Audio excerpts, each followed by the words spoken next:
अच्छे होंगे और बेहतरीन तरीके से अपने घर पर पढ़ाई कर रहे होंगे। तो आज एक नया टॉपिक का हम शुरुआत करने वाले हैं, क्या, क्लास 10th मैथ बालाजी प्रकाशन का। तो देखिए हम आज का हमारा पहला टॉपिक क्या है। आज का पहला हमारा क्लास 10th का मैथ का पहला टॉपिक क्या है, वास्तविक संख्या। तो वास्तविक संख्याओं के बारे में देखते हैं। देखिए वास्तविक संख्या, पहला चैप्टर हमारा क्या है, वास्तविक संख्या। इसको इंग्लिश में हम क्या बोलते हैं, रियल नंबर। क्या बोलते हैं, रियल नंबर। ये हमारा क्या है, पहला चैप्टर नंबर 1। तो रियल नंबर से पहले हम सब 9th क्लास में पढ़ चुके हैं कि परमेय संख्या क्या होता है, परमेय संख्या क्या होता है। उससे पहले की क्लास में हम पढ़ चुके होंगे कि प्राकृतिक संख्या क्या होता है। उसके बाद पूर्ण संख्या क्या होता है, पूर्णांक क्या होता है, पूर्णांक कितने प्रकार का होता है। तो सबसे पहले 9th से पहले कुछ बेसिक सी पॉइंट्स पर हम बात करेंगे, जैसे क्लास 6, 7, 8 में पढ़े होंगे।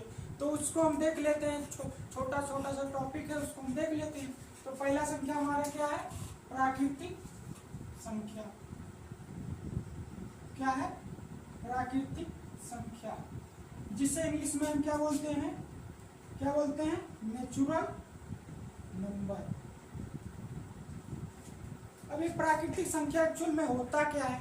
तो प्राकृतिक संख्या क्या होता है, प्राकृतिक संख्या वह संख्या है जिनको हम गिनने के रूप में प्रयोग करते हैं। जैसे कि 1, 2, 3, 4, 5, 6। तो हम एग्जाम्पल के थ्रू हम देखते हैं कि हमारा प्राकृतिक संख्या होता क्या है। तो देखिए कुछ एग्जाम्पल हम देते हैं। जैसे एग्जाम्पल हमारा है 1, 2, 3, 4, 5। ये हमारा क्या है, एक्चुअल में हम सीधा कहें तो गिनती की संख्याओं को हम प्राकृतिक संख्या कहते हैं। क्या, गिनती की संख्या को। जैसे हम कोई भी चीज हम गिनते हैं, जैसे कोई भी चीज, जैसे हमारा मोबाइल है, ये कैमरा है, जैसे 1, 2, 3, 4, 5, 6, 7, 8, 9, मतलब जो संख्या 1 से शुरुआत होती है। और हम ये भी कह सकते हैं इसकी कुछ प्रॉपर्टी, जैसे कि सभी धनात्मक संख्याएं हमारी क्या हो जाती हैं, प्राकृतिक संख्या। और प्राकृतिक संख्या के बाद हम किस संख्या के बारे में बात करेंगे, पूर्ण संख्या का होता है। जैसे हमारा है पूर्ण संख्या, इसको इंग्लिश में हम क्या बोलते हैं, होल नंबर। अभी हमारा होल नंबर क्या होता है, इसको हम देख लेते हैं। होल नंबर हमारा ये कहता है कि यदि हम प्राकृतिक संख्या में 0 को भी शामिल करने तो वो हमारा क्या हो जाता है, पूर्ण संख्या। जैसे कि देखिए यहाँ पर प्राकृतिक संख्या क्या है, 1, 2, 3, और इसमें हम अगर 0 को शामिल कर लें, जैसे 0, एग्जाम्पल हमारा है 0, 1, 2, 3, 4 अनंत तक। जैसे अब यहाँ पर देख लीजिए कि यहाँ पर प्राकृतिक संख्या 1 से शुरू होती है, अगर इसमें 0 हम शामिल कर लें तो हमारा क्या हो जाता है, पूर्ण संख्या। अब पूर्ण संख्या एक्चुअल में है क्या, पूर्ण संख्या के बारे में हम देखें तो पूर्ण संख्या होता क्या है। जैसे पूर्ण संख्या क्या है, पूर्ण संख्या का परिभाषा क्या है कि यदि अगर हम प्राकृतिक संख्या में 0 को भी शामिल कर ले तो हमारा क्या हो जाता है, पूर्ण संख्या।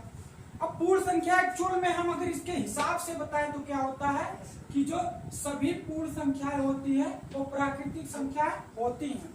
एक्चुअल में ये पूर्ण संख्या जो है प्राकृतिक संख्या से मिलकर बना ही होता है। जैसे यहाँ पर हम देख सकते हैं 1, 2, 3, 4, और यहाँ पर ये 1, 2 लिखा हुआ, यहाँ पर ये भी लिखा हुआ। इसके आगे से 0 को हम लगा दें तो संख्या बदल गई, क्या हो गई, पूर्ण संख्या।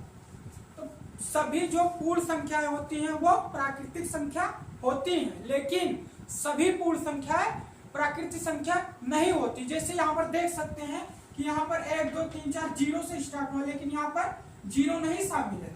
तो यहाँ पर हम कह सकते हैं कि सभी पूर्ण संख्याएं प्राकृतिक संख्या नहीं होती है। इसके बाद हम क्या देखेंगे, पूर्णांक के बारे में। तो अगला हम देख लेते हैं पूर्णांक। हमारा पूर्णांक क्या होता है, क्या है अगला टॉपिक हमारा, पूर्णांक संख्या, इंटीजर, या हम सीधा इसको इंटीजर कहें या पूर्णांक कहें, वो एक ही बात है। पूर्णांक संख्या के बारे में बात ही कर रहे हैं। तो पूर्णांक हमारा होता क्या है, यदि, इससे पहले हम क्या पढ़ चुके हैं, पूर्ण संख्या। इससे पहले हम क्या पढ़ेंगे, किसकी संख्या के बारे में हम अध्ययन करेंगे, पूर्ण संख्या। तो 0, 1, 2, 3, 4, ये देखिए इसमें सभी संख्याएं धनात्मक आई हैं। यदि इसमें ऋणात्मक संख्याओं को भी शामिल कर लिया जाए तो हमारा क्या बन जाता है, वो यहाँ पर क्या लिखा हुआ है, पूर्णांक। तो यहाँ पर देखिए पूर्ण संख्या तो ये 0 से स्टार्ट हुआ है, 0 1 2 3 4, और इसमें अगर माइनस वाली संख्याओं को भी शामिल कर ले तो हमारा क्या हो जाएगा, पूर्णांक हो जाएगा। अब यहाँ पर एक एग्जाम्पल देखते हैं, इसके थ्रू से हम यहाँ पर एग्जाम्पल को देखते हैं। देखिए यहाँ पर लिखा हुआ है 0 1, दूर थोड़ा लिखते हैं, 0 1 2 3 4, और इसमें अगर हम माइनस वाली संख्याओं को ऐड कर लें, जैसे -1 -2 -3, यहाँ पर हम देखते हैं जैसे -1 -2 -3, तो ये हमारा क्या बन जाएगा, पूर्णांक संख्या। क्या बन जाएगा, पूर्णांक संख्या।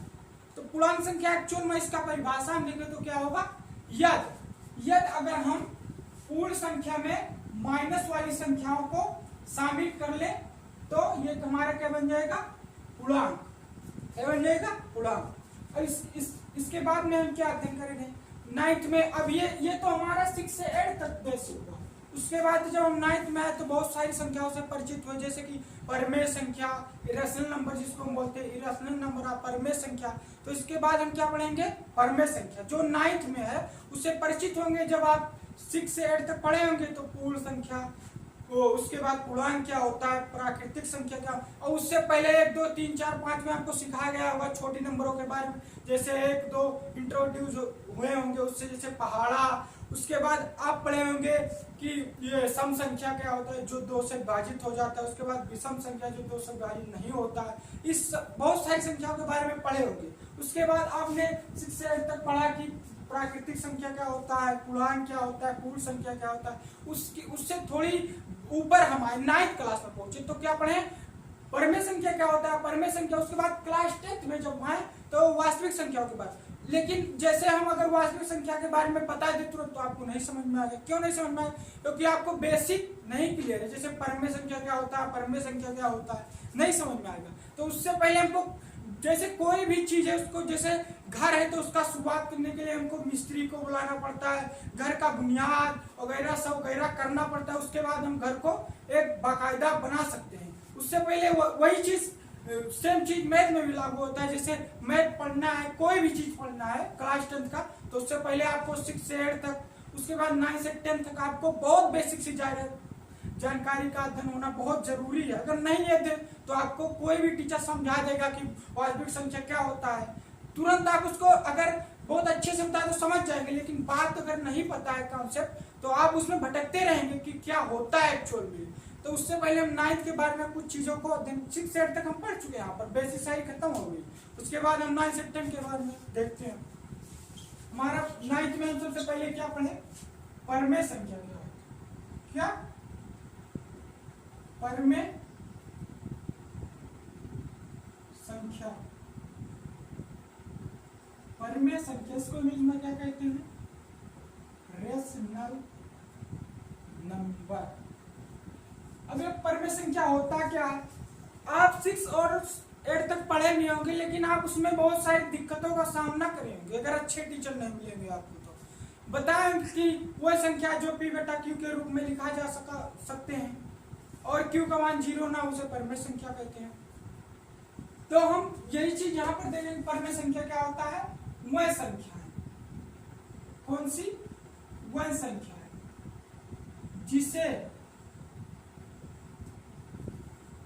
जिसे हम P बटा Q के रूप में व्यक्त कर सकते हैं।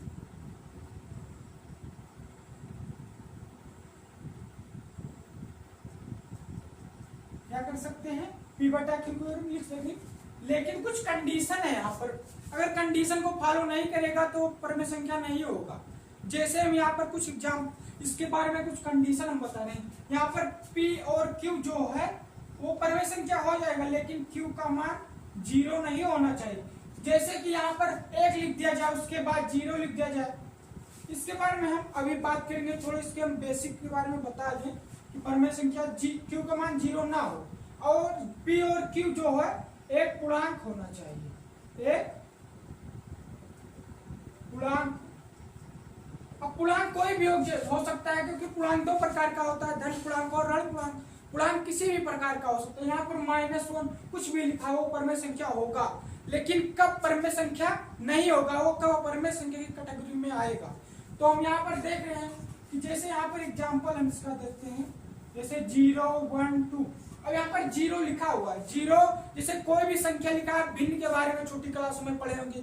एक्चुअल में वही भिन्न जो है वही एक्चुअल में परमेय संख्या होता है, लेकिन यहाँ पर कुछ कंडीशन आ गया है, मतलब भिन्न से थोड़ा हटकर आ गया है।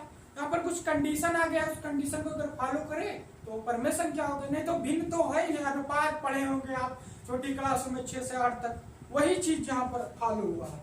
जैसे कि यहाँ पर 0 लिखा, जैसे यहाँ पर 2 लिखा, अगर 2 के नीचे 1 लिख दे तो इसका ये मतलब अगर नहीं लिखा हुआ इसके नीचे तो वो है एक्चुअल में वहां पर 1 लिखा हुआ है, बटा के नीचे 1 होता ही है। जैसे यहाँ पर 2 लिखा है, इसके नीचे 1 लिख दें तो ये देखिए P यहाँ पर हो गया और Q होगा, तो P बटा Q हो गया, तो यहाँ पर ये परमेय संख्या होगा। जैसे यहाँ पर 0 लिखा, अब बहुत लोग यहाँ पर शंका में होंगे कि 0 परमेय संख्या होता है कि नहीं होता है। तो 0 भी परमेय संख्या है, कैसे हम उसको बता रहे हैं। यहाँ पर 0 लिखा है, 0 के नीचे 1 हम लिख सकते हैं कि नहीं। कोई भी संख्या अगर बटा के नीचे लिख दे तो उसका मतलब कुछ नहीं। जैसे यहाँ पर 20 लिखा हुआ है, अब 20 के नीचे तो 20 एकन्यम 20 वही आंसर लिखा है, अगर उसके नीचे 1 लिख दें या ना लिखे तो उससे कोई मतलब है वहां पर ऑलरेडी। जैसे यहाँ पर 0 बटा 1 बटा 1 2 बटा 1 कुछ भी लिख दे तो वो परमेय संख्या होगा। क्या होगा? परमेय संख्या होगा। अब परमेय संख्या का यहाँ पर एक कंडीशन लगाए कि Q का मान 0 ना हो। जैसे यहाँ पर 20 बटा 0 लिख दिया गया, तो यहाँ पर मान लीजिए कोई लड़का बैठा है, 10-20 लड़के बैठे हैं, तो यहाँ पर अगर ऐसे ऐसे मतलब ऐसे एक लड़के से पूछा सर ने कि यहाँ पर आंसर कितना आएगा, वो बताया 1 आएगा। दूसरे से पूछा, वो बताया 2 आएगा। तो यहाँ पर गणित में ये नहीं है कि एक संख्या मतलब कोई आंसर है तो वो 10 चीज होगा, एक चीज होगा। ये नहीं कि मतलब आप बताए 1 होता है, वो बताए 2 होता है, कोई दूसरा बताए 3 होता है।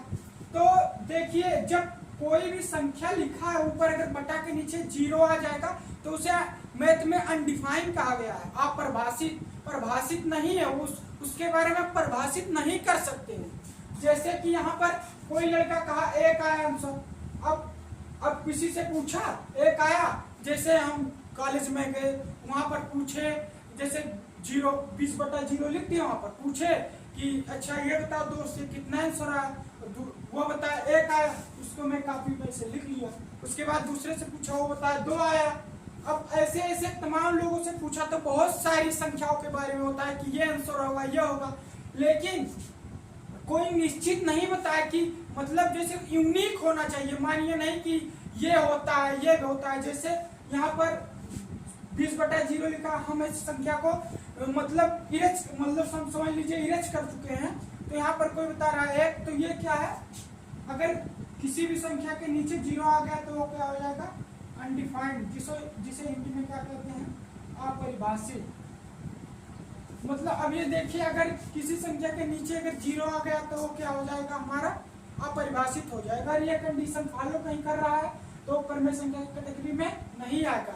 अन्यथा आएगा अगर P बटा Q के रूप में है और Q का मान 0 नहीं है तो परमेय संख्या है।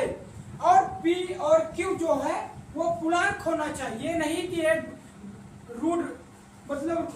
√2 लिखा है, √3 लिखा है, ये नहीं होगा। अब परमेय संख्या के कुछ मतलब जैसे क्या कह सकते हैं? प्रॉपर्टी है। जैसे परमेय संख्या के बारे में प्रॉपर्टी ये है, जैसे प्रॉपर्टी हम इसलिए पूरे, जैसे कोई भी संख्या लिखा है अगर वो पूर्ण वर्ग लिखा है, जैसे √4 तो बराबर 2 आ जाएगा। अब इसके नीचे 1 लिख सकते हैं, लेकिन अगर कहीं पर √5 आ गया तो इसका क्या वर्गमूल नहीं निकला है, मतलब पूर्ण वर्ग नहीं है ये संख्या, तो ये परमेय संख्या नहीं होगा। ये P बटा Q के रूप में हो तो गया, Q का मान 0 भी नहीं है और P और Q पूर्णांक भी है, लेकिन ये परमेय संख्या नहीं है क्योंकि ये पूर्ण वर्ग नहीं है। पूर्ण वर्ग नहीं है तो परमेय संख्या नहीं है, और पूर्ण वर्ग है तो परमेय संख्या है। और फिर बाद दूसरा देख लिया जाए कि जो संख्या पूर्ण घन हो, जैसे √9 बराबर 3 बटा या कब देखो P बटा Q के रूप जैसे यहाँ पर लिख दिया जाए कोई संख्या कि √26। अब √26 का अगर हम रूट निकालेंगे तो क्या निकाल सकते हैं? जैसे यहाँ पर निकाल सकते हैं कि यहाँ पर कुछ भी, जैसे 4 पंचे 20 नहीं निकलेगा, इसका कोड वर्ड निकलेगा नहीं। तो इसको अगर p/q के रूप में लिख दें और q का मान 0 भी नहीं है तो ये पूर्ण संख्या मतलब परमेय संख्या हमारा नहीं है, क्योंकि ये यहाँ पर रूट आ गया। अगर ये पूर्ण वर्ग होता है, जैसे यहाँ पर 2 है 4 का, तो ये हो गया। अब ये जैसे यहाँ पर हमने कह दिया कि √5 एक अपरमेय मतलब परमेय संख्या नहीं है, तो आप अगली जो एक्सरसाइज आएगी वहां पर देखेंगे, इसको प्रूव भी करेंगे कि √5 जो होता है वो एक अपरमेय संख्या होता है, परमेय संख्या नहीं होता। तो हम जब इसको बताएंगे कि मतलब जो एक्सरसाइज आ गया अगला आएगा हमारा, उसमें रहेगा कि √5 एक अपरमेय संख्या, इसको सिद्ध कीजिए। जैसे कोई भी चीज मैथ में है उसको अगर वैसे बताया जाए कि 2 2 4 होता है, 10 10 20 होता है, किसी संख्या को भाग दे कुछ हुआ, तो उसका प्रूफ है मैथ में, नहीं कि जैसे कोई कह दे कौनो चीज कह दिया तो हो गया, ऐसा नहीं होता है, मैथ में प्रूफ होता है। तो ये समझ गए होंगे आप। उसके बाद हम आएंगे अपरमेय संख्या के बारे में। अपरमेय संख्या, इसको इंग्लिश में क्या कहते हैं? Irrational number. अब ये एक्चुअल में है क्या? ये परमेय, देखिए यहाँ पर आ लगा हुआ है और ये परमेय संख्या। अब ये क्या है? जो संख्या परमेय संख्या नहीं है वो अपरमेय संख्या है। जैसे कोई भी चीज है, अब यहाँ पर आ लगा हुआ है, उसका समझ लीजिए कि बहुवचन है। एक्चुअल में समझाए तो यहाँ पर क्या लिखा हो? अपरमेय, अगर इसको हटा दिया परमेय है, तो जो संख्या परमेय संख्या नहीं हो परमेय संख्या। जैसे यहाँ पर लिखा हुआ है कि ऐसे 5/√2। अब यहाँ पर हमको बता चुके हैं कि पूर्णांक क्या होता है। जैसे पूर्णांक हम यहाँ पर आपको इससे पहले बता चुके हैं कि पूर्णांक संख्या क्या होता है। पूर्ण संख्या के बारे में बताए हैं कि -1 -2 -3 -2 -1 0 1 2 3। अब यहाँ पर देखिए वो जो ये वर्ग वाली संख्या है, मतलब जो पूर्ण वर्ग मतलब अंडर रूट वाली संख्या है, या हम कह दें इसको कि हाँ, कि ये जो वर्गमूल वाली संख्या होती है वो यहाँ पर नहीं है। तो यहाँ पर ये जो है ये मतलब जो रूट वाली संख्या है पर लिखा हुआ, अगली क्लास में आप पढ़ेंगे कि जैसे यहाँ पर कोई संख्या लिखा है तो उसको हम अपरमेय संख्या प्रूफ करके दिखाएंगे। अभी देखिए जो यहाँ पर लिखा हुआ 5/√2। 5/√2। अब यहाँ पर देखिए ये पूर्णांक नहीं है, क्यों का जो ये p तो पूर्णांक है लेकिन क्यों पूर्णांक नहीं है, इसलिए परमेय संख्या नहीं है। क्या हो जाएगा हमारा अपरमेय संख्या। मतलब अब हम सीधा समझ लें कि जो परमेय संख्या नहीं वो हमारा परमेय संख्या है, जो परमेय संख्या नहीं है वो परमेय संख्या है। और उसके बाद हम देखेंगे क्लास 10th का। अब यहाँ पर देखिए दोस्तों, तो हम 6 से 8 तक देख लिए प्राकृतिक संख्या, पूर्ण संख्या और बहुत सारी संख्या के बारे में। और 9th में आए तो हम क्या पढ़े हैं? परमेय संख्या और अपरमेय संख्या। ये बहुत सारी संख्याओं के बारे में होता है, इसको रिवीजन कर लीजिएगा, नहीं तो भूल जाएंगे आप। रिवीजन कर लिएगा। और कल हम इसको वास्तविक संख्या, जो हमारा पहला चैप्टर क्या था, वास्तविक क्या है? वास्तविक संख्या। अब इसको हम कल अध्ययन करेंगे कि वास्तविक संख्या होता क्या है। हम यहाँ पर बता दें, वीडियो भी लंबा हो जाएगा चूंकि, तो इसको हम कल बताएंगे कि वास्तविक संख्या के बारे में थोड़ा हम बता देते हैं क्योंकि रिवीजन कर लिएगा। वास्तविक संख्या क्या होता है? अभी बताए परमेय संख्या और अपरमेय संख्या, जब दोनों की समूह मतलब परमेय और अपरमेय संख्या को जब शामिल कर लिया जाता है। जैसे वहां पर हम बताए थे कि पूर्ण संख्या है, पूर्ण संख्या बताए थे। उससे पहले हम क्या बताए थे? प्राकृतिक संख्या। यदि हम प्राकृतिक संख्या में, जैसे प्राकृतिक संख्या 1 2 3 से शुरू होता था, अगर जैसे प्राकृतिक संख्या क्या बताए थे? प्राकृतिक संख्या 1 2 3। अब इसमें हम क्या किए थे? 0 को शामिल कर लिए थे, तो हमारा क्या हो गया था? पूर्ण संख्या हो गया था। उसके बाद हम क्या बताए थे? पूर्णांक के बारे में बताए थे कि अगर पूर्ण संख्या में अगर माइनस वाली संख्याओं को शामिल कर ले तो हमारा क्या हो जाता है? पूर्णांक हो जाता है। अब उसके बाद हम बताए पूर्णांक के बाद, पूर्णांक पढ़े, उसके बाद हम परमेय संख्या पे आए, जिसे हम p/q के रूप में लिख सकते हैं। और उसका उल्टा क्या हो गया था, हमारा अपरमेय संख्या हो गया था। और ये वास्तविक संख्या क्या होता है, वास्तविक संख्या जब परमेय संख्या और अपरमेय संख्या को शामिल कर लिया जाता है, जैसे यहाँ पर शामिल किए थे हम, वैसे यहाँ पर शामिल कर लो अगर दोनों संख्याओं को। जैसे जैसे परमेय संख्या हमारा 2 मतलब 2/1 लिख लिए, उसके बाद यदि अगर √5/2 या 2/√5, मतलब ये बहुत मतलब परमेय संख्या और अपरमेय संख्याओं के को अगर हम शामिल कर लें तो हमारा क्या हो जाता है, वास्तविक संख्या। अब वास्तविक संख्या के बारे में हम पढ़े 6 से 8 तक के बहुत सारी बेसिक थी, उसके बाद 9th का, उसके बाद क्लास 10th का थोड़ा सा आज हम बताए हैं। और अगला टॉपिक जो है क्लास 10th का, उसको हम कल बताएंगे। Thank you, bye bye, thank you.